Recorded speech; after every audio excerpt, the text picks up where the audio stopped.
uNkulunkulu ngesikhathi eqeda ukumdala umuntu wamnika ilungelo lokuyikhethela ukuthi ufunani nokuthi akafuni ini.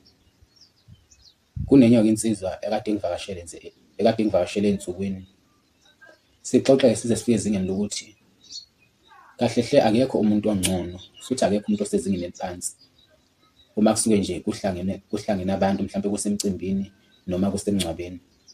Kodwa wena osuke uyikhethela ukuthi lapho ufuna ukuphatheka kanjani noma ufuna ukubukeka kanjani. Ukubeka nje isibonelo, uma uya emcimbini ugqoke isudu waze wafaka nothayi, lapho vele usuyibeka ezingeni lokuthi ufuna ukuphathiswa okwesicukuthwane. Ngempela futhi uma usufikile laphana uzobekwa ematafuleni, uzohlala ematafuleni nasey'tulweni ube isicukuthwane ngoba vele uyiveze njengomuntu vele ofuna ukuphatheka ngaleyo ndlela.